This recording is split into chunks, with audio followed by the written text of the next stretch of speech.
السلام عليكم ورحمة الله وبركاته. كلنتي وعن ونكسرنا خيارتا قيمها هي قدرنتا نجا مدن نجا داونية تلفزيون كقرنكا الصوماليات إسلام كاسنا نجا دقيسنا هذه قرنكا كسر هذا برنامج كي صحافي صحافة أو على بحيل كانوا كلا كذا وطن كنا دقيستان راديو مقدشو أن وحنا برنامج كنقصه قادم دونا أمور الحريرة صحافة سيد البرنامج كمل عيسى هاي برنامجك waxaa xilligan igala qayb qaadanaya muriyaal rugucda ah oo si weyn loogu yaqaano bahda saxaafada ana ka tirsan waxaa kamid ah wariyaashaasi Maxamed Cabdi Faarax Abgoy oo muddo ku jiray saxaafada isla markaasna ka soo shaqeeyay idaacadii codka nabadeenta xilligii Cismaan Caato waxaa sidoo kale uu ka soo shaqeeyay Maxamed Cabdi Faarax Abgoy raadiyaha iyo telefishinka STN ee magaalada Muqdisho asagoo ka soo shaqeeyay raadiyaha iyo telefishinka Shabeelle ee isla magaalada Muqdisho waxaan hadda ku sugan yahay wadanka Holland asagoo ah qoraa si weyn ugu faallooda arrimaha Soomaaliya iyo waliba caalamka sidoo kale barnaamijku waxaa qayb ka ah wariye Cabdullaahi Jaamac Cali oo isna ka tirsanaa wariyaashii si weyn loogu yaqaanay idaacadihii magaalada Muqdisho gaar ahaan waxa uu markiisa hore ka shaqeyn jiray idaacadda codka jamhuuriyadda Soomaaliya xilligii dawladii Cabdulqaasim Salaad Xasan waxa sidoo kale uu ka soo shaqeeyay idaacadii iyo telefishinkii Horn Africa ee magaalada Muqdisho asagoo qayb ka ahaa wariyaashii isla shirkadda Horn Africa u shaqeynayay idaacadda Capital Voice ee magaalada Muqdisho waxa imanka isla markaa wuxuuna imanka yahay qoraa ka qoraa wax arrimaha Soomaaliya iyo waliba sidoo kale caalamka waxa uu ku sugan yahay wadanka Holland waxa sidoo kale barnaamijka qayb ka noqonaya inta uu barnaamijka socdo wariye Bila Gurxan Axmed oo markaasi ka shaqeyn jiray wargeyskii caanka ahaa ee qaran ee ka soo bixi jiray magaalada Muqdisho isla markaasna wuxuu mar ka noqday wargeyskaasi tafaftire xilli uu ka soo bixi jiray magaalada Nairobi ee caasimadda wadanka Kenya waxaa sidoo kale uu ka shaqeyn jiray telefishinka Rad TV xafiiskiisa magaalada Nairobi waxa uu iminka ku sugan yahay magaalada wadanka Holland waxaana markaasi uu madax ka yahay qaybta telefishinka Kalsan ee wadankani Holland guud ahaan barnaamijka ayaanu markaasi wariyaashaasi aan isla falaqeyn doonaa ayadoo barnaamijkana markaa dhinaca kaamirada iyo farsamadana uu ka hagi doono Raaga Cali Dheere oo markaasi ah farsamayaqaanka telefishinka qaranka ee wadanka Holland kusoo dhawaada barnaamijka asxaabta marka ugu horeysa barnaamijka sidaanu sheegnay waxaan uga faalan doonaa arrimo badan oo la xiriira saxaafadda guud ahaan ayadoo qaybo badan saxaafadana markaasi dhinacyo fara badan aan ka taaban doono waxaana aan jeclahay in marka ugu horeyso aan weydiiyo Maxamed Cabdi Faarax Abgoy su'aasha ugu horeyso ah bal saxaafadda maadaama ay xilliyadii dambe horumar wanaagsan ay ka gaaraysay dhinaca Soomaaliya xorriyadda saxaafadda marka la fiiriyo markii laga soo tago xilligii dawladda Maxamed Siyaad Barre oo saxaafaddu aysan ahayn saxaafad dhinaca horumarka iyo xorriyadda si aad loogu aqoon laakiin xilliyadii dambe burburka ay ahayd saxaafad markaasi xornimada markaasi aad ugu tilaabsanaysay dhinaca xorriyadda marka fiirin telefishinna iyo idaacada iyo website fara badan soo marka markii ugu dambeysana saxaafadda waxaa la sheegay in ay dhibaatooyin markaasi bulshada dhexdeeda ay ku hayso oo dadka wax qoranada qaarkood ay siyaabo badan saxaafadda u adeegsanaysay in wariyaal badan ay saxaafadda iska soo galeen tababaro saxaafadda iyo waxyaabahaas qaarkood ayagoo lagu eedaynaya inaysan qaadan marka waxaan ku weydiinayaa bal markaa saxaafadda soo galaysa adiga xilligaagi bal qaabkii saxaafadda lagu soo geli jiray sida saxaafadda ahaan jirta bal akhbaari waa masantahay Cabdullaahi waxaan kula mahad celinayaa TV-ga qaranka STN TV dowladda Soomaaliya runtii waa su'aal muhiim ah su'aashaasna dhinacyo badan ayay taabanaysaa marka horta warbaahinta adiga sidaad hore uga sheekaysaba warbaahinta horta burburkii kadib ayay soo bilaabatay haddana ha soo bilaabatay horumarka ay sameysay oo dhinaca madaxbannaanida waxaa barbar socday dhibaatooyinka ay geysanayso aniga waqtigii aan mediaha aan kusoo beerayay waxay ahayd 98 waqtigaasi waxaan ahaa macallin iskool dhiga luqadda Englishka runtii tababaro kooban oo aan ka helay rag markaasi mediaha muddo kusoo jiray kadib waxaan isku dayay inaan mediaha aan gacan ka geysan karo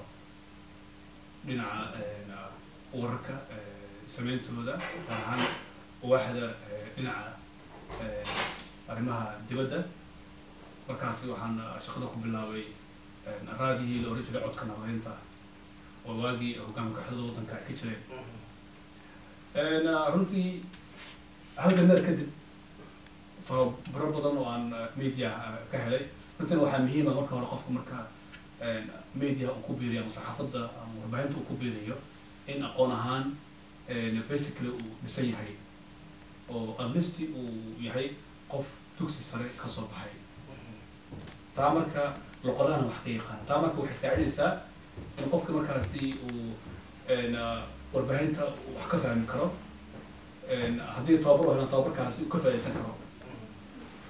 badanaa tababarada waagaas leeyahay waxay ahayd tababaro wax la yihahdo on job training oo qofka markaasi shaqada wax ku baranayo lagu tababarayo runtiina waagaasi aad bay u adkeed in qofka si sahla uu wariye ku noqdo waxaa jiray tirooyin badan oo qofka uu soo maray halkan dheer uu galayo marka sida hadda ay tahay ma ahayn wax iska fudud hadda qof kasta waxaa awoodi karaa in media uu iska galo marka hadda waxay noqotay albaab iska furan oo qof kasta uu soo geli karo waan usoo laabanaynaa waxyaaba badan oo barnaamij kaga hadli doono dhibaatada saxafiga uu keeni karo bulshada uu keeni karo iyo sida markaasi looga hortagi karo iyo tababarka dhinacaas bile Afgoye wuxuu ka sheekeeyay xilligiisii uu saxaafadda kusoo biiray qaabka saxaafadda loo soo gelayay iyo weliba sida saxaafadda bal adiga fikirkaaga waa masan tahay taajirow sidoo kale waxaan mahadcelinaa telefishinka qaranka iyo raadiyaha iyo website-ka radio muqdisho iyo weliba sidoo kale waxaan mahadcelinaa saxaabta igala qayb galaysa wariyaasha soomaaliyeed ku sugan halen cabdullaahi jaamac iyo Afgoye oo ahaa raggii aan isku waqtiga ka wada shaqeynayna magaalada muqdisho intaas markii laga soo tago kusoo biritaanka saxaafadda xilliga aan macnaha saxaafadda kusoo biraynay wuxuu ahaa xilli ay saxaafadda si loo soo galay adag tahay sida maanta ay tahana aysan ahayn oo saxaafad kooban oo la yaqaano maaragtay haddaan kasoo qaado magaalada muqdisho markaan kasoo bilaabaya shaqada banaadir iyo idaacadda qur-aan kariimka iyo honofig iyo stn iyo radio muqdisho oo raadiyay oo markaas ahaa jiray codka shacabka dhihi jiray ayaa raadiyaal ka furaa shabeelle xataa markaas nama furo marka waxay ahaayeen wariyaasha u shaqeynaya markaas wariyaal la yaqaano hebel iyo hebel iyo hebel loo yaqaano waxay ahaayeen barnaamijyada ay qabtaan barnaamijyo la yaqaano hebel barnaamijkaas maanta u qoran yahay oo lagu taxan yahay dad waxaa markaas shaqo bilaabay bulshadii markaas la dhihi kara waa ugu maaragta roon yihiinoo ayay qorteen idaacadahaas waxaa jiray markaas oo kale wargeysaa jiray ayagana oo maalinlaha oo kasoo bixi jiray magaalada muqdisho iyo kuwa sporti iyo kuwa jacayl ka faallooda intuba dadka ka shaqeynayay dad waxay ahaayeen maaragtay markaas la dhihi karo maaragtay waxay u lahaayeen khibrad iyo aqoon fiican mataal haddii aan usoo qaato 2000 wixii ka dambeeyay 2001 iyo 2 xilligii dowladda carta ay jirtay wariyaasha maanta u imaanaya waqtigaas xilligaas shirka jaraa'id ee lagu qabto magaalada muqdisho oo prime ministerka ama cala kale xilligaas ahaada joogay madaxweynaha waqtigaas ka imaanaya dad tirsan ay ahaayeen oo macnaha media tarbiyadiisa micnaheedu ma sheegayso macnaha in dhibaato jirto laakiin waxaa ka muuqatay maanta dhaqanka saxafiyiinta waqtigaas muqdisho ka shaqeynayay inay moodo inay hadda xilligan ay maaragtay ay waqtigaas fiicneed sababo badan oo la xiriira qofka oo saxaafadda soo galaya wuxuu ahaa inuu marka hore horta dugsi sare soo dhameeyo inuu maaragtay qof oo luuqadaha yaqaano ahaado in kabacdi markaas haddana training loo keeno in haddana marku training qaato kabacdi aan xataa loo daynin inuu warkii asaga sheego ama akriyo ama wargeys ku qoro ee uu noqdo inuu dad markaas meesha jooga qabiiriin oo saxafiyiin ama jaamacad ka soo baxay ama idaacadii oo kale warka shaqeey jiray inuu ku hoos jiro markii la ogaado in uu macnaha bulshada la hadli karo loo soo daayo macnaha waxay kamid ahayd oo kale waxaan soo qaadan karaa mataal oo kale pilotka ilaa la tijaabiyo dad shacab ah laguma aamini karo diyaaradda inuu wado waa inuu marka hore meelo badan lagu soo tijaabiyo diyaaradda iyada keligeed loo dhiibaa tababaro la siiya markaasaa la dhihi karaa waa inuu qaadaa 300 qof oo rakaab inuu wada geliya administraas camal ayay markii idaacada ka hadlaysid ama wargeysa ama maqal kusoo qoraysid waa in la ogyahay in waxaaga ay dadka garbi karaan marka waxay ahayd arrin sida lagu soo galay ay adkeed waa usoo laabanaynaa mawduucan wuu ballaaran yahay qaybo kalena su-aalo kale oo idinka weydiin doonaa cabdullaahina aan fikirkiisa aragno maadaama asna u ahaa saxaafi muqdisho ka shaqayn jiray oo idaacado kala duwan iyo u shaqeeyay qoraan ahaa asna fikirkiisa iyo aan bal fiirin cabdullah waxaan rabaa horta marka inaan u mahadceliyo telefishinka qaranka sidoo kalena aan u mahadceliyo TV-ga iyo raadiyaha website-ka oo maanta noo soo wargeliyay inaan barnaamijkan qiimaha badan isugu imaano run ahaanta aan isku wareysano warbaahinta siday ahaan jirtay iyo sida ay maanta tahay inkastoo weli aan qabo inaan la dhihi karin waqti aada u horeeya ahayd waqtigan warbaahinta soo galnay aan runtii go-aansanay inaan waxa aan qaban karno aan kusoo kordhino haddana waxaa muuqata boqolkiiba boqol aan dhaha ama boqolkiiba 90 in isbedel weyn oo warbaahineed uu soo baxay wixii ka dambeeyey 2000 oo Soomaaliya warbaahin xor ah oo runtii aad u hirgashay oo sida adduunka ay u shaqeeyaan si lamid ah u shaqeyn karta in la helay haddaan marka soo qaata sida saaxiibada ay soo xuseen see lagu soo galay iyo qaabkay ahaan jirtay iyo waxaan dhihi karaa aniga warbaahinta waxay ahaan jirtay iyo qofka wariyaha aba wax aad u qiimo badan sharaf iyo sumcadna bulshada ku dhexle qofka wariyaha ana wuxuu ahaa qof miisaanka uu bulshada ku dhex leeyahay ay caddeyn u ahaan jirtay in uu awoodi karo ama uu qaadi karo mas-uuliyadda qofka wariyaha loogu talagalay inuu qaado ilan markaad wariya tahay markaad qof caada tahay waxaad ku kala duwan tihiin wariyaha waa indhaha bulshada waa meesha ay dadka dhageystaan waxa uu rabo inuu dadka u sheega iyo waxa uu bulshada ku dhex baahinayna markasta mas-uuliyad ka badan ay u baahan tahay qofka caadiga ah mas-uuliyadda shakhsiyan aniga markaan iska hadlo wixii ka dambeeyay dowladdii cabta madaxweynihii hore cabdiqaasim salaad xasan oo madaxweyne ka ahaa waxaan ahayn ardaydii markaas 99kii dugsiyada sare ka soo baxday warbaahin xor ah oo markaas ka soo baxday Soomaaliyana waxaa loo baahnaa dad cusub oo gacan ka geysan kara haddana waxaa loo fiirin jiray qofka inuu yahay qof aqoon ahaan basicgiisa uu dhisan yahay sida maxamed uu soo sheegay dugsi sare ma ka soo baxay qofka luqadaha dadka isbaray iskoola barayada fulaan jiray waagaas oo laga badan jiray luqadaha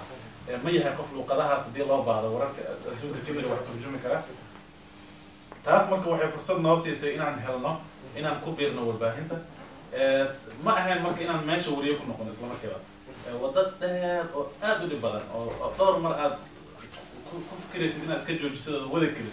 ayaan kasoo gudubnay oo ah in qofkii tababar la geliyo meel ay isugu yimaadaan ay wada shaqeeyaan dadka khabiirada ahaa ee Soomaaliya taariikhdeeda marka hore loo fiiriyo aad uma fogeen xitaa oo dadkii khabiirada ahaa ee Soomaaliya ka shaqeyn jiray warbaahinta wakaalada wararka Soomaaliyeed ee Soona wax qori jiray inaad meel wada fadhiisataan ay ku tusaan sida wax loo qoro tababaro ay ku siiyaan shaqada kugu tababaraan gaartid heer lagugu aamini karo inaad adiga cod ahaan iyo qoraal ahaanba aad u gudbi kartid media wax kusoo kordhin kartid taas marka waxay noo ahayd anaga wax maanta aan kaliya ku faani karno aan dhihi karno miisaanka saxaafadda maanta qofka waagaas soo maray dariiqaas dheer oo ku dhex leeyahay bulshadana ay garan karto marka sidaas daraaddeed waxaan dhihi karaa warbaahinta hore iyo warbaahinta maanta jirto wax badan oo isbeddel ah oo aan dhihi karo runtii wixii la soo geliyey warbaahin xor ah oo Soomaaliyeed oo ka shaqeysa warbaahinta xorta ah waxay ahayn raggii waagaas warbaahinta kusoo biiray waa masantahay afgoy haddii aan kusoo laabto waxaad ka sheekayseen dhammaantiinba qaabkii xilliyadii aad soo gasheen warbaahinta aad ka shaqaynayseen qaabkii lagu soo galayay sidii u adkeed iyo sidii saxafi tayo badan loo soo saari lahaa oo qayb ugu qaadan lahaa inuu saxaafadii horumarka gaaro ama horumarka uu bulshada ka gaarsiiyo qaladaadka saxafigaasna uu yaraado oo waxyaabaha qaabka waxtabinta iyo markuu wax qoraayo maxaa isbedela leedahay xilligan saxaafadda hadda sida lagu soo galo maxaa isbedel runtii waa su-aal muhiim ah waruntaa waxaan ka hadalnay qaabkii marka lagu soo geli jiray iyo qiimaha markaasi warbaahintu ay lahayd xilliga marka loo fiiriyo runtii wax badan ayaa ka duwan horta dhinacna waxaa la oran karaa waa horumar oo warbaahinta horumar ayay samaysay oo waxaa kusoo biiray website-yo online media wax la yidhaahdo oo qofka isagoo gurigiisa jooga ayuu markaa warka halkaasi ka tagi karaa laakiin waxaa meesha ka baxday qodob muhiim ah oo warbaahinta muhiimka oo ah responsibility mas-uuliyad sababtaa qofka media ka shaqeeya waa mas-uul waxa uu mas-uul ka yahay waxa uu sheegayo iyo dadku wax u sheegayo marka qodobkaasi ayaa meesha ka baxay waxaan u leeyahay sababta waxa weeye waxaa hadda fudud oo si sahlan u fudud in warka qorsiisa lagu dardego iyo in waxaan jira la sheego gaar ahaan eedaasi waxaa qaadanaya wasaaradad fara badan oo aan aqoon meesha ay ka yimaadeen way jiraan runtii dad dadaale oo diyaarna u ah inay xirfadooda hagaajiyaan tababaro qaataan qaarkood qaatay runtii wax fiicanna ummadda usoo gudbiya mas-uuliyad iska saar shaqada ay qabanayaan laakiin waxaa badan mas-uul darada taasna waxaa sabab u ah oo qayb ka qaadan kara xirfad xumada qofkii aan shaqadan uu qabanayo aan aqoon waxa ay tahay marka qaar waxaad maqlaysaa qofku oranayo aniga waa hobbigayga inaan mediaha ka shaqeeyo hobby marka shaqo ma aha mediaha waxa ay uu la mid yahay shaqada media waxay la mid tahay in caafimaadkooda barto kale qofka inuu ku dhaqtar noqonayo waa inuu bartaa hawshani sidaas la mid tahay marka ma aha hobby sababtoo ah waxay u baahan tahay mas-uuliyad waxay u baahan tahay warkaad qorayso shaka badan inaad ka muujiso inaad baaritaan ku samayso marka waxaan aad samaynayso hadda waxaa adiga kusoo koobtay isbedelka marka in mas-uuliyadda inay meesha kaalintii qodobkii mas-uuliyadda ahaa warbaahinta udurdhaxaadka u ahaa ayaa meesha ka baxay mar haddii mas-uuliyaddii meesha ka baxdana waxaa imaanaya qaladaad badan oo mararka qaar dagaallo ay ku dhacaan dad ay ku dhintaan waxaa dhici karaa soomaaliya ka dhici karaa wixii ka dhacay oo kale burundi xasuuqa ka dhacay waxaa u sabab ahaa warbaahin mas-uuliyaddii ka tallaawday mas-uuliyaddii micnaha ka saarneyd dadkaasi waa tahay afgoy isbedelka markii uu ka sheekeynayo wuxuu yidhi waxaa si aada meesha uga baxay oo mas-uuliyad darra ayaa timid oo mas-uuliyadda isma saaro warka waa la iska sheegaa ayadoo mas-uuliyadda aysan meesha ka muuqan adiga maxaa ku dari lahayd أنا waxaan ku dari lahaa taajirow horta wariyaashii hore shaqeynayay oo waddanka inteeda badanta ka soo cararay inkastoo qaar kalena ay weli joogaan markii sidaan ogaa marka hore lagu soo xuray haddana aniga inta badan intaan hadda wasu waqtiga ahayn dhalinyaradii waqtigaas oo saxaafadda ku jirta ka shaqeynaysay oo idaacadaha joogay iyo jaraa'idada joogay markaas t v saas usugan t v-dan tirada badan hadda tan ilaa 11 t v oo af soomaaliya ku hadasha ayaa waddanka soomaaliya hadda ka shaqeeya idaacadaha hadda 30 kor u dhaafay ma jirinin markaas wariyaashii waqtigaas hadda joogay tamsal soo qaato oo idaacadahaas aan ku sheegay ka shaqeynayay waqtiga ahayn kulligood waa ka warqabnaa hadda qaarkood ama agaasimaad ha noqdeen ama hadda idaacadaha ka shaqeeyeen ama telefishin ha joogeen rag wararka hadda ay sheegayaan mas-uuliyaddooda qaadi kara waa laba iyo hal waa laga yaabaa laakiin intooda badan rag waqtigaas hadda joogay waa wariyaal nadiif ah oo wararka ay qoraan ama websayada ay mas-uuliyadda ka yihiin aan dadka lagu caayo laakiin hadda haddaa fiirisid waxa website jira iyo wax media lagu caayo waa generationkii dambe oo hataa iyagu inta hataa dibadda ayagoo jooga hataa ama qurbaha jooga ama gudaha ayagoo jooga aaladii iska samaystay ayagu waxay rabaan ku qoray wixii maskaxdooda ayaguna kusoo dhacana ku samaynayo laakiin dadkii waqtigaasi saxaafadda ka shaqeynayay waxaana sabab ah waxaan ogahay in intooda badan ay tababaraheen waqtigaas ijaanis waxayna tababaraheen idaacadaha ay ka shaqeynayeen ama jaraa'idada ka shaqeynayeen waxay lahaayeen tababaray lahaayeen wariye kastoo meesha ka shaqeynaya tababar u qaatay BBC qaybtii development media ayada oo midowga Yurub ay fangareyn jirtay ay intooda wariyaal badan oo 3 magaalo iyo 4 magaalo oo xilliyo kala duwan dhinac bilowda la siiyey هنا فيك سيدو كلا إذا أيضا توبر بحين أيه هاي جهاد ومجرى وطن جديد هذا مرة ما تبرد أنا قبل هذا مقال مشروع هذا اسمه عشان سنة صدافة وتسين توبر أورليك رفقة نوريها حرفة دي سي ويش يا لو كلنا وعيري مركو حماشي يميت جاء أورياشي ماشي جوي أو صوتها برتي أو شغلك صوت شقي أو ماشي كبع أنت ولا بدن iyo kuwii hadda dambe oo yimid tababar helin ayagana ay yihiin dadka hadda hataa ownership hadda ayaga cadiyada hataa qarkood mashaariicdeeda ayagoo tababar helin mas-uuliyad intada badan qaadi karin ayaa waxay sameeyeen ii sheegay dhacdashamaystaan ama samaystaan ayagana waxay sii qoreen kuwa ayay kasii hooseysi qoraan marka dhibaatada waxaa keenaya problem bas keenaya dadkaas iyaga laga rabo inay tababar raadsadaan qof marka baahi uu qabo asaga laga rabo raadsadaan dooda arrintan isla su-aashan waxaan hordhigaya cabdullaahi jaamac maadaama afgooy uu arrintii ku saleeyay dhinaca mas-uuliyadda oo mas-uuliyad la-aan meesha ay mas-uuliyad la-aan ay jirto oo aan isxilqaamin halka bele burxanna uu ku qeexay in wariyaasha hadda soo galaya saxaafadda aysan wax tababar haysanin oo dhibaatada ay saas ku timid bal cabdullaahi arrintaas bal ka war horta waa wax meesha ku jira markii lasoo qaatay arrimaha bile iyo ay soo qaateen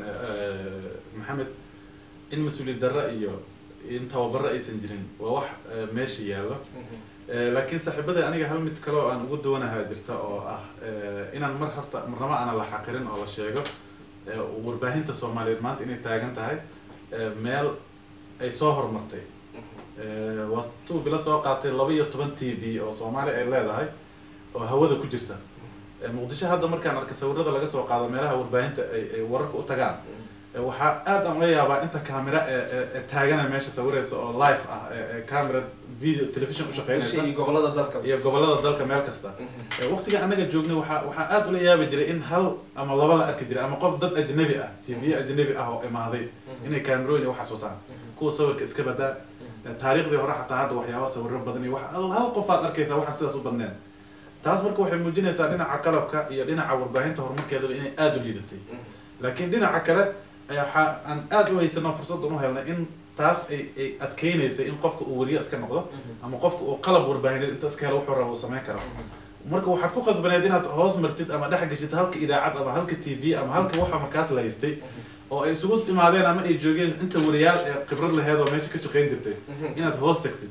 hoos tagidaas marka waxay jaanis u ahayd inaad wax badan ka baratid shaqada aad ku baratid qaabka wax loo sameeyay aad baratid taasna ay marka fursad anaga noo siisay inaan noqono dad maanta lagu maxaa lagu aamini karo wax ay qabanayaan dhinaca kalena ma qarinayo ma xaqirayo ma lihi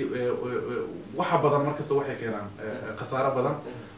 waxaad arkaysaa waagii hore markii 4 idaacadood ay furneed haddana dadka aqoonta leh oo saxaafadda hore usoo bartay ay yaraayeen oo meelahaas ay joogeen dhalinyarada yaryar ee rabtay inay wax bartaan ama hoos tagi jirtay iyagaa xakameyn kare wax kale iska badaa qofka meel wax ku baahiya meel uu marmina ma heli karin taas waxay keenaysaa marka inuu wax barto mas'uuliyad qaado laakiin maanta qofka camera oo helaa website gurigiisa ka furanaa sida waxyaabaha social media wax la sameeyo qoraa taas marka waxay keenaysaa qofan weligiisba soo arag meel wax lagu qoray sida war loo qoray iyo wariye wuxuu yahay inuu wariye iska noqdo marka waa garan karnaa waa bila soo qaatay pilotka hadaan lagu tijaabin inuu wadi karo haddii 300 qof ama 500 qof inta diyaarad loo saaro wada ah waa hadda soo bartay soo dhameeyay dhibaatadu keena kara aad u badan tahay marka waa in la helaa qaasatan wali macsantaa tababarka waa taas waa muhiimadda koowaad laakiin waxa ugu sii muhiimsan waa in la helaa mas'uuliyad siyaba Soomaaliyeed dawlad mas'uuliyad qaadi karta oo weyn ma jirto markii la helo dawlad Soomaaliyeed oo mas'uuliyadda dadka qaata qofka wariyaha ah ee ku dhibaataysan ama ku shaqada ama inta shaqeeya aan wax guna iyo mushaar midna helaynin markii laga gudbo oo la helo macnaha mas'uuliyad qofka lagu qaadi karo macnaha shaqadiisii inta uu ku jiro ilaan moogtaa qofka markuu wax kugu bixiyo ma soconaysa qofaan waxaan aqoon u lahayn inuu soo galo TV-dan hadda jira maanta hadday rabaan in loo shaqeeyo qofka ay rabaan inuu u shaqeeyo hadday diyaar u leeyihiin wax kastoo raba inay ku bixiyaan waxay helayaan dad tayo leh aqoon leh u tababartay dhiirigelinna waxay u tahay dadka media jecel inay wax bartaan ay raadiyaan meel wax lagu barto si bari ka maalin noloshooda ay wax ugu bedelaan ilaan shaqada maanta warbaahinta markaad fiirisid aad iyo runtii waxa kalsoonida ay dadka qaar hoos ay u dhimaysaa inuu noqdo qofka wariye noloshiisa meel saari kara haddii uusan warbaahintan caalamiga ah ama wax isaga isfangareynaya oo gaar aysan jirin marka sidaas darteed waa muhiimad loo baahan yahay markasta in diiradda la saaro sidii tababaro loo heli lahaa laakiin waxaa ka muhiimsan in dadka mediaha ka shaqeeya ee qalabka soo gatay ah dadka milkiilayaasha ah ganacsiga raba inay u adeegsadaan in marka hore ay ka fikiraan si ganacsigooda iyo shaqadooda ay u fiicnaato inay warbaahinta dhaqaale geliyaan markay dhaqaale geliyaan isagaa markaas aan yeelaynin qof aan weligiis warbaahin kusoo shaqeyn ama aqoonteeda aan lahayn ama tayadeeda ka bixi karin inuu macnaha meesha usoo fadhiisto because qalabkiina meesha ku yaraana waa tahay cabdullaahi aad u mahadsan yahay su-aasha kale aan ku weydiinaya maxamed cabdi faarax abgoy waxay tahay dhibaatada saxafiyiinta ay sababayaan ama wariyaasha ay geysanayaan soo lama oran karo waxaa ugu wacan idaacadaha tirada badan maxaa la telefishinada tirada badan maxaa la dhahaa websiteyada tirada badan oo aan micnaha maxaa la dhahaa haysanin dhaqaalo ay wariyaal rasmi ah oo shaqeyn kara oo shaqadii rasmiga ama dadka wax u tubin kara aan haysanin oo qof walbo intuu isku yimaado idaacad iska furto television iska furto website iska furto saas darteed ay qof walba oo wax qori kara ama wax samayn kara ama hadli kara ama wax samayn kara inta meesha iska yimaado iska hadlo ayadoo aan loo fiirin ninkaan wariyi waay iyo wuxuu bartay iyo dhibaatada taas oo ma keeni karto waa runtaa su-aasha ay weydiisay horta waxaa ugu muhiimsanaa taa su-aasha intaan ka jawaabin laba qodob ay hadda aan ka hadalnay oo ah in mas-uuliyad darro ay jirto mas-uuliyad darrada ay ku timi tababar la-aan iyo qodob kale oo ah in media horumar ay samaysay oo waqtiga hadda la joogo Soomaaliya horumar weyn ay ka gaartay warbaahinta dhinaca qalabka idaacadaha soo batay telefishinada soo batay soo ayaga naftirka horumarkii dib u dhac ma u keeni karaan maadaama aysan heli karin wariyaal wax u baahin kara ama marna waxaa la dhihi karaa ha oo waxa markay tira bataan tayada ayaa yaraata marna lama oran karo hadda wadankan aan joogno Holland oo kale gobol kasta ama magaalo kasta waxa uu leeyahay warbaahin u gaar ah oo runtii si xirfadaysan u shaqeysa waa 12 gobol oo hadda intaas magaalo kastana ay leedahay journal ka soo baxa runtiina dad aqoon u leh ay ka shaqeeyaan marka waxaan oran karaa warbaahinta Soomaaliya way ka duwan tahay oo Soomaaliya oo waa wadan aan nidaam lahayn oo dawladda ay burburtay xilli hore taasna ay ka dhalatay in wax kasta ay baaba'aan marka tirada faraha badan way keeni kartaa tayo xumo in tayadii ay yaraato waa la dhihi karaa waxaana daawadooda ay tahay in la helo dawlad adag oo nidaamkeeduna adag yahay warbaahinta madaxa banaana ogol inkastoo dastuurka wadanka ay ku qoran tahay in media uu madax banaan yahay haddana mararka qaar ay dhacdo in warbaahinta xadgudub lagu sameeyo marka way jiraan in media mar laga qaldan yahay laakiin hadda badanaa waxaa dhacda in raggan warbaahinta ku shaqeeya ay qadaad badan sameeyaan taana waxaa u sababa website faraha badan anigu ma dhihi karaa website waxaan oran karaa weblog way jiraan caalamka way ka jirtaa bloggasaa jira qofka inuu asaga keligii wax iska samaysto asagoon weri ahayn oo wuxuu doono ku qorto taa marka lama dhihi karo waa warbaahin madax bannaan waa blog marka waxaan oran lahaa waa blogs waxa hadda ka jira meesha marka waxaynu u baahan yihiin in tababaro loo fidiyo in wax badan ay faa'iidaystaan laakiin taasi waxay ku imaan kartaa marka dhalinyarada faraha badan nin kasta gurigiisa ka furto website-ka uu qofku u arko in baahidan ay ka maqan tahay bal inuu u baahan yahay inuu asaga isfahmo inuu qaldan yahay yaa muhiim ah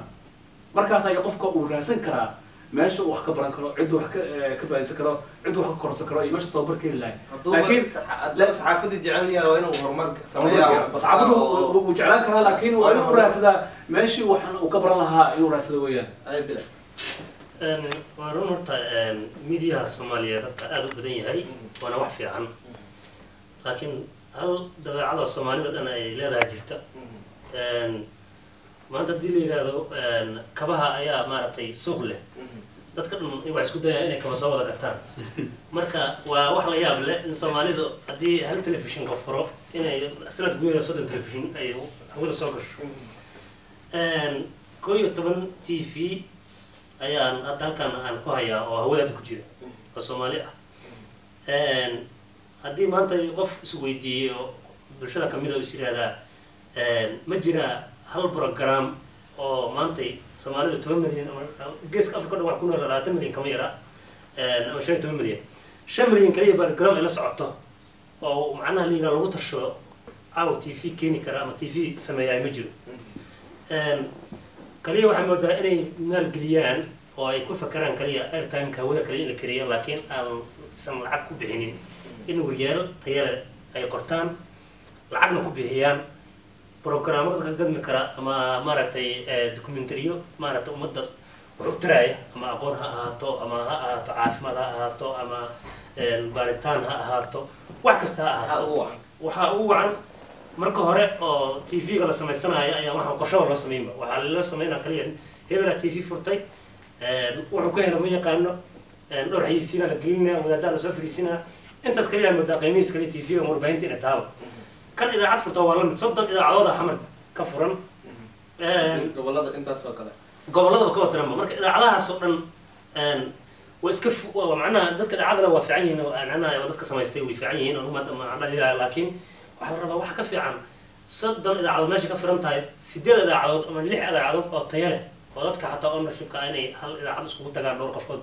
oo iyagii maalgeliyaan oo dadka wariyaashii lacag fiican u qoraan intii wariye waxba ogeyn tala meesha la keeno idaacadda la iska keeno oo iska hadlo tan kale oo iska hadasho dadka ay ku wareeraan muqdisho waxaa laga yaabaa idaacadda aan meeshaan dadba idaacadda lama kala yaqaan idaacada hadlaysa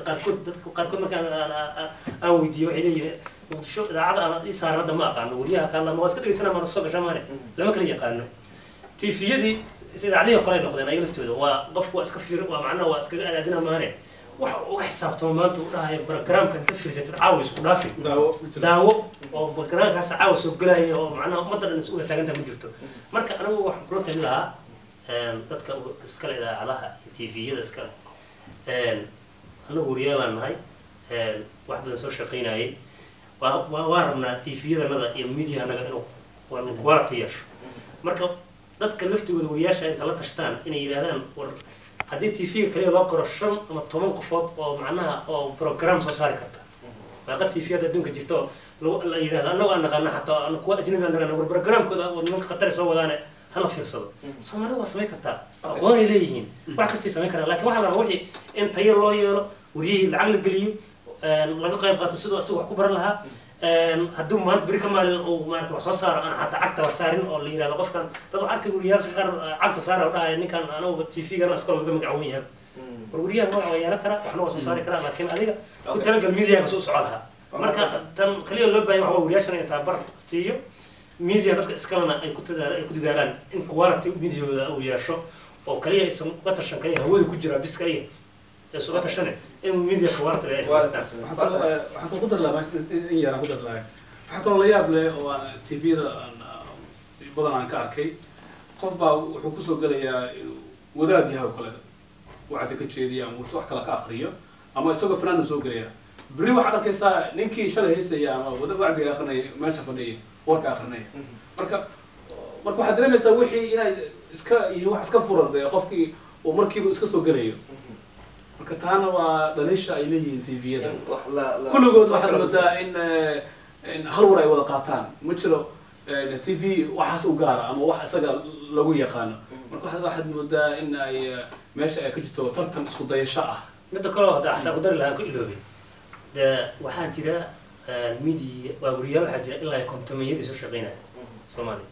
oo rag waaweyn ah oo hataa qaarkood ay ama halgaba ahaadeen ama ragada shaqeeya ama shaqaa ka tageen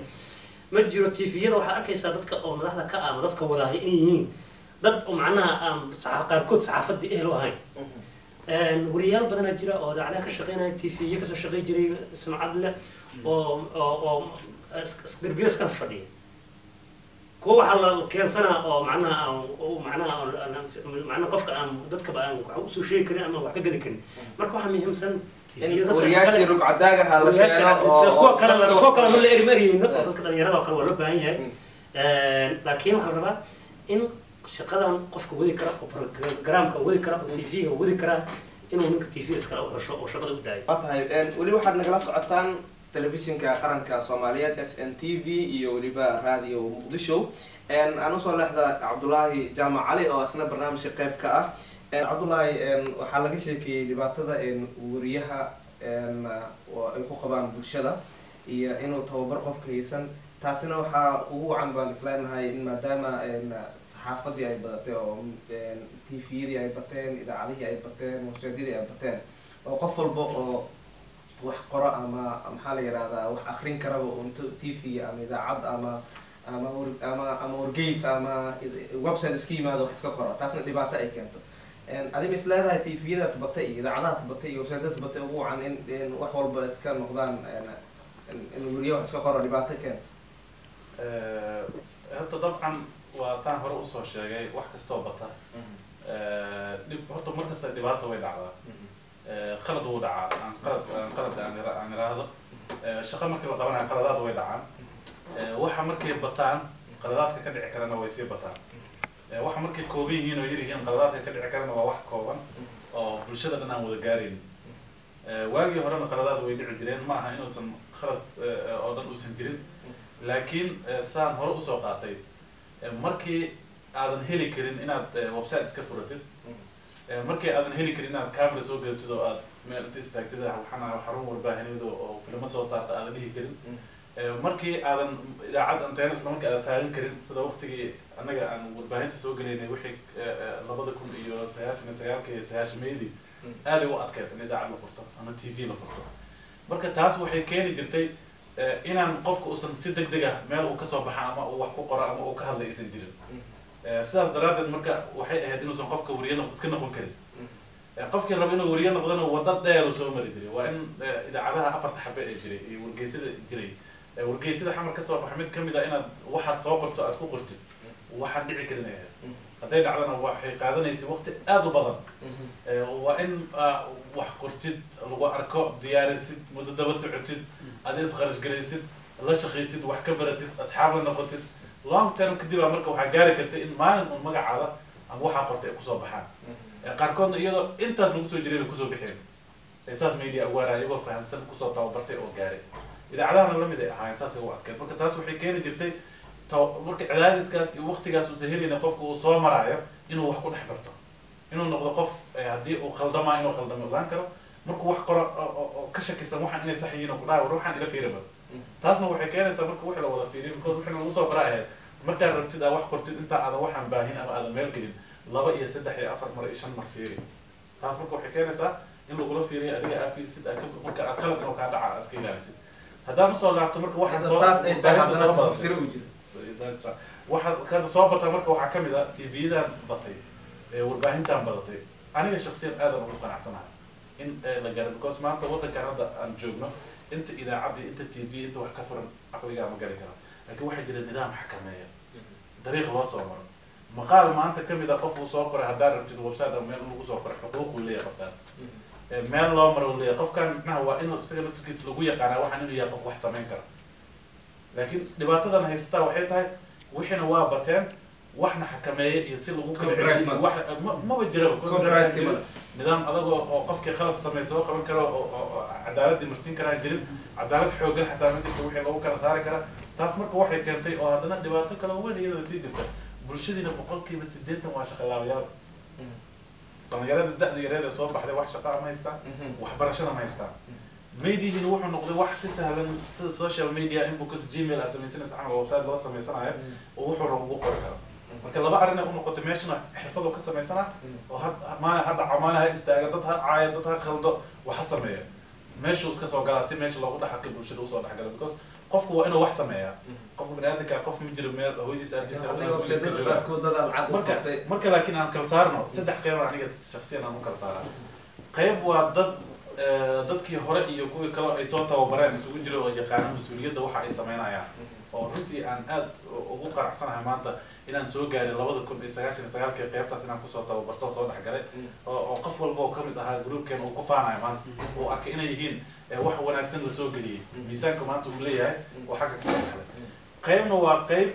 groupkaas ku jirtay laakiin qofka markasta dambiilo wuu jiraa maanta waddankan dawladda jirta nidaam jira booliis jooga laakiin nin waxaa jira tuugo guriga albaabka furnato ku xikaaya ka qaadan haddii booliiskii meesha ay ka baxaan xawaanayna nin soo saad loo dul taagay haddii nidaamkii dad cadaalad la waayo muxuu sameyn lahaa xaafadu qabsanaa magaalada ma qabsanaa duro wuxuu rabo ku dhaqmaa qofna waa qof iska dambiilaha isagoo wixii fahansanaya yaqaano maanta dhan dad u caaya wuxuu ku mashquulsan inuu qof caaya wuxuu ku mashquulsan qof inuu rakaato ku qabsado wuxuu ku taas waa criminal taas wuxuu u baahan yahay cadaalad in la helo si dadka bulshada loogu dhex qabto qofna waa dadkan aan kuu sheego iska masaakiinta ah oo aqoontii saxaafadeedna aanan lahayn aqoon hoose basicna aanan lahayn shaqo kale oo ay qabtaan aanan haynin wuu iska soo galaa waxyaabaha la yaab kale waxaa kamid ah waxaad arkaysaa ma rabo waxyaabaha anshax darada inaan soo qaato dabcan annaga dhan waa wada aragnaa way badan yihiin laakiin qofaa dhintay warkiisuu rabaa inuu soo qoro wuxuu ku leeyahay hadduu war degdeg inta calaamad guud kusoo qoro hebel waa la aasay hebel waa dhintay ilaa hata anaga dhaga wada ogeen waxa degdeg ah noo sheegaysid oo aan noo wada kicisa anaga dhan aan dhis war degdega soo dhacay in hebel la aasimaya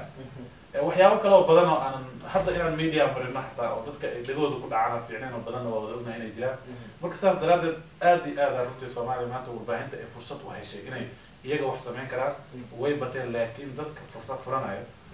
bila hadda qayb kamid ah ka dhawaajiyo ma jiro wax qorshe oo uu ku fikiraa waxa uu business ah oo offer kartaa ganacsada taa dhaqaale waa ka sameyn kartaa waa meelaha ugu badan oo laga sameeyo laakiin dhaqaale say ku helaysaa waa inaad dhaqaale geliso marka dhaqaale gelinaysidna qof waxaan wadi kara socodsiin kara raadsanaysaa aqoonteeda la khibradeeda way joogaan marka dadkaas aad dhaqaalaha gelisid waxay noqonayaan marka meeshii wax dhaqaalihii aad rabtay aad ka heshay laakiin haddaad soo qaadatid qof aanan meeshii aad dhahay ninkaana aniga raba inuu isaga soo saara ama la arko ama ninkii lagu bil idaacad imaado dood samay maalinka kala duwariye soo noqdo ama ninkii hadda waxaa la yaab leh warbaahinta qaarkeed daarteen qofku markuu barnaamij gudbinaya qaab loo gudbiyaa jira markuu wacdinayana qaab loo wacdiyaa jira wadaadka furfurushuu sameeya waxaa kan in barnaamij wacdi wadaad u ahaa barnaamijka soo galay oo hadda sidii inuu khudbad jeedinaya camal oo wacdinaya khayr ilaahay idin siiyo dadka waa ammaanaha hooyadan aaday u khayr badan tahay marka waxaa isleeyahay ninkaan wariye barnaamij toos u gudbinaya miya waa nin micnaha oo wadaada wacdinaya wixii ma kala saarnaa wariinimada iyo hawsha dhanaas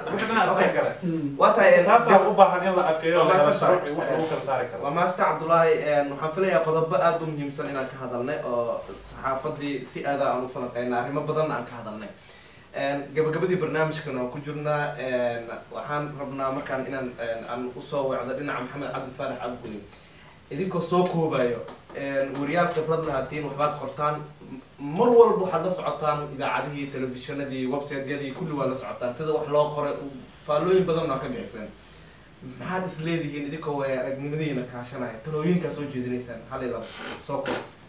Maxamed Cabdi horta waxa hadda dhacaya warbaahinta Soomaalida ka dhacaya runtii jaamac uu sheegay Cabdullaahi uu sheegay inaad horumar badan ayay sameeyeen xagga tirada xagga qalabka laakiin waxaa laga ka baabaasan yahay xagga tayada marka talada aan soo jeedinayo waxa weeye kasto waqtigu yar yahay waxa weeye horta TV-dan faraha badan hadaashan faraha badan waa wax horta aan ku faani karno midii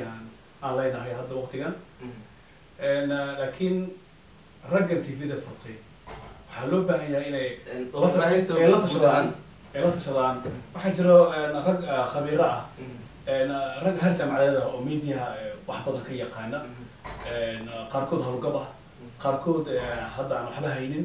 in dadkaasi loo tashado in at least tababaro ay bixiyaan caalamka hadda waxaa ka jira ururo badan oo caalami ah oo tababaro siiya wariyaasha iyo ragga saxaafadda ka shaqeeya in ayagana lala xiriiro oo tababaro ay codsadaan waxa codsigaas gudbinaya waxa weeye waa ragga milkiilayaasha ah sababtoo ah waxay u baahan yihiin wariyaal shaqaale xirfadaysan oo hawshan u qabta si iyana ganacsigoodii ay uga macaashaan marka taas ayaan ku talinayaa in wax badan tababaro la siiyo dadkan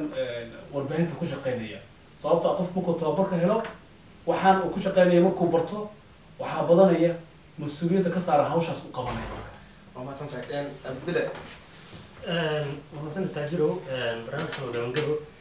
aniga horta hal wariyaasha ayaan kula talinayaa tala kalena waxaan siinayaa shacabkan usoo jeedinaya wariyaasha aniga waxaan kula talinayaa maadaama ay wariyaal yihiin ummaddan ay u dhexeeyaan inaysan horta qalinkooda iyo afkooda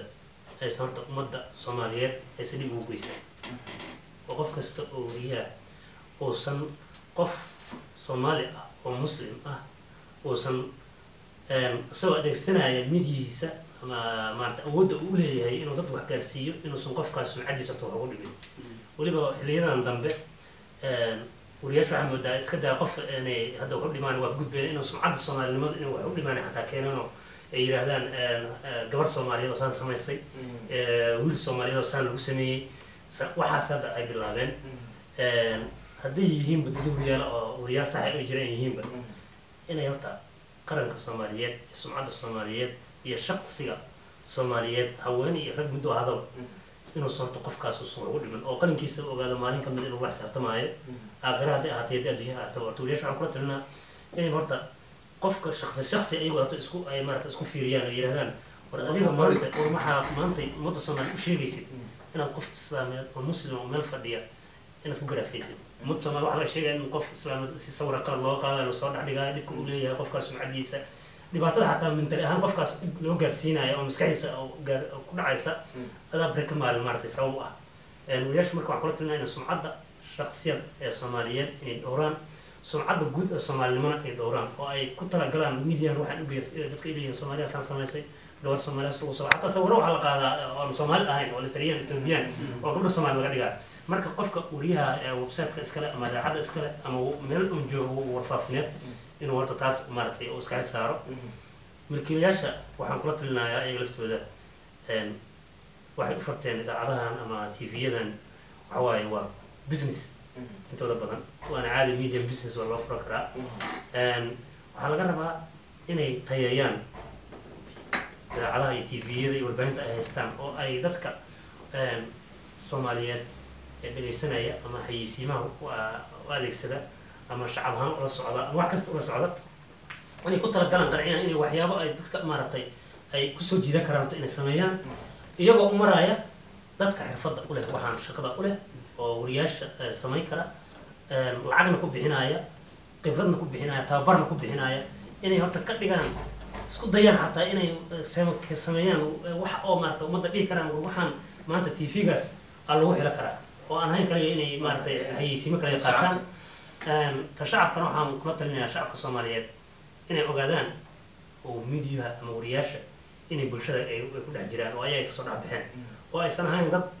compound meel gooniya lagu xiray ama waddan gooniya ka yimid oo dadka wax dheer ummaddan dhibaatada haysato oo dhib ka jiro oo maarata gobol ku dhacay ay kamid yihiin waa shacabka laftooda ay kamid yihiin dadkan marka haddii wax qaldaanna shacabkii maarata ay kasoo dhex baxeen marka in shacabka laftiisa u dulqaataan haddii qalad yimaado boqolaal waxay sameeyeen waxyaabo badan oo loo beego midiyaha ay ka dhex sameeyeen dad dhibaataysan oo maarata maanta waa arta wax dad mud dhibaataysan oo dhibaatada caafimaad darro ama mid kasta haysta wariyaala u gudmaday soo sawiray adduunka tusay waxyaaba marka inta yartaa oo dhibka kaysanaya shacabka inuu dulqaataan dad badanna maarata bad badan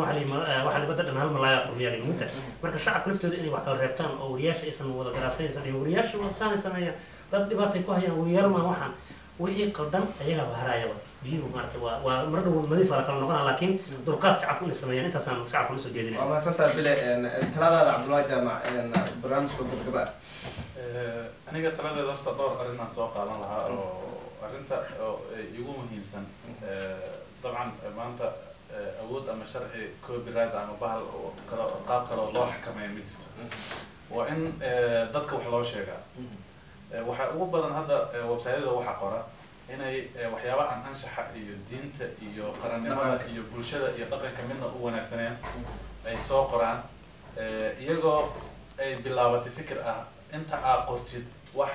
inta aad dad caysid ama inta aad dad ka qortid waxaysan raali ka ahayn ama inta sawir anshax darra aad soo bandhigtay waxay ku xiran tahay website-kaada heer inuu gaaro intaas ka shaqaysid waxaad sii noqonaysaa website kordhay oo awood badan yeeshay bulshada marka horta midtaa ogaadaan haddaa qof ku xadgudubtid aa caysid ama haddii gabdho soomaaliyeed sawiradooda oo inta lagu meel laga soo qaaday iyagoo qaaqaawan aad soo gelisid oo aad samaysid dad way badanahay laakiin dadkaas maa macnaheed inaad adiga faa'iido ku qabto waxaa kugu badan un qofka kugu markhaati furaayo nacasnimada iyo dembiga aad ku kacda because maanta marka adiga aragtid qof wariye ah oo waxaa sameeyey waxaa laga yaabaa inaad dhahdo waxaan arag wuxuu ku kacay aniga qof kale aan sii tuso taas waxay keenaysaa marka dadka isaga markhaati ku ah ee ku caddeyn kara dembigan oo kale haddii aakhira la tagana dabcan dembiga waa yaalaa oo markasta cadaaladda ugu weyn meeshaasay jirtaa adduunkaana markii la helo nidaam dowladeed oo dadkan kala saari kara markhaatiyaal badanaa loo hayaa marka waxaad isku badinaysaa keliya dadkii kuga caddeyn lahaa arrintaada saas darteed marka waa inaad ogaatid hadaada lahayn damiir iyo aqoon ku celiso taas ku xisaabtan oo aakhiradaada unax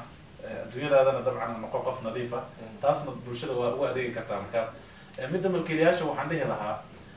haddaad rabtid inaad wax samaysid kasoo qaad qofka markuu guri dhisanayo gurigaan dirishada u sameynaa albaab uma sameynaa ma soconayso albaabkii dirishada waa wada socdaa haddaad rabtid inaad waxaada tageysid qiimo u samaysid waa inaad marka hore ka fikirtaa kow in meesha aad u socotid aa ogtaa waxaan waxaad u furatay because hadaad jid dheer oo sii socda aa fuushid aad ogeyn meel ku dhamaanayo meel aad u socotaba aad ogeyn qof aan qorshe lahayn aad tahay marka hadaad qorshe lahayn waxaa tahay waa dameerdaan raacday soomaalida waxay dhihi jireen waa dad iska wax furta aragtay waa iska dabagashay meeshay u socdaan iyo meesha loo socda qorshe laga leeyahay waa inaad hadaf leedahay number one hadafkaas aad leedahay marka waxyaabaha ku jira oo muhiimka waxaa ka mid ah in midda koowaad aad dhaqaale gelisid waxaas dhaqaalaha aad gelinaysa maaha inaad satellite aad lacag ku shubtid ama inaad micnaha kaamirooyin waaweyn soo gelatide waxaas wixii ka shaqeyn lahaa loo baahan yahay wixii ka shaqeyn lahana waa dadka waxaan fahmi kara ee wadi kara bulshadana way ku dhex jiraan waa inay raadsadaan taasna waxay faa'iido badan ka siinaysaa bulshada inay mujtamaca sumcad fiican ku dhex helaan dadka ganacsatada naftirkooda markaad adiga dadaan qiimo lahayn meesha soo gelisid waxaan arkayaa qaar kamid a tviyada markay ka hadlayaan ganacsiga xayeysiintan ku soconaya dhahan ninaa hal bil wax u xayeysiinaysaa markaa u tagtay sida qof ka tuugsanaya camal oo kula dhaqma weyda waa one month markaas xayeysiin u samaynaysa ganacsigiisa aad dadka baraysa taas marka ma aha in oo qofka uusan ogeyn inaad qiimo leedahay adigaa isqiimo tire because ninaad tiri adiga lacag iga baratid gal wadaad salay kugu imaadin wacdiyaa weliya noqo dhahday nin dhowr mar imaado barnaamijda dood ka galaa waxaa tiri weliya noqo program u dhiibtay wixii dhanaa isku dhex yaacay taas marka waxaan qiimo lahayn haddaad la timaadid dadkina bulshada dhexdooda qiimo kama yeelanaysa inta waxay siisaa waxa lagu leeyahay waxay siiska meeshaasaa ka xumaysa waxba kuma siinayna ama markaa imaatay dhib badan ninkan wax naga soo doona marka taas qiimo darrada meeshaasay ka imaanaysaa waxaan rabaa marka ugu dambeyn inaan kusoo gabagabeeyo arrintan waa dhibaato jirta oo dadkana iyagana ay gaarsiinayaan media dadka iyagana ay ku hayaan iyagana lagu hayo dowladda soomaaliyeed hadda noo jirto dabcan waan taageersanahay waan jecelnahay inay gaarto ummadda soomaaliyeed iyo haddaan wariyaal nahay iyo bulshada inteeda kalena waa inaan mid ogaana wax hal mar dhamaystirma ma jiro waxbaa meel ka bilaabnay maanta meel fiican ay noo maraysaa xeerka saxaafadda hadda la waday kuma qanacsanayn aniga sida loo wada in badan oo kamid ah laakiin haddana waa taageersanay because waa bilow maanta markaan saas ku ogolaano berri waxbaan ka bedelaynaa maalinka kale waxbaan ka bedelaynaa waxaan gaaraynaa wax fiican laakiin haddaan maanta inta isu soo baxno oo waan kasoo horjeednaa sawirro meelo geegeyno dadaan istilaab saarna dadaan wax dhaano waxaas waxay noqonaysaa dhaqan xumo oo waxyaabaha qaar media ay ku kacaan hala taageero dowladda naftirkeeda ha lagala shaqeeyo sidii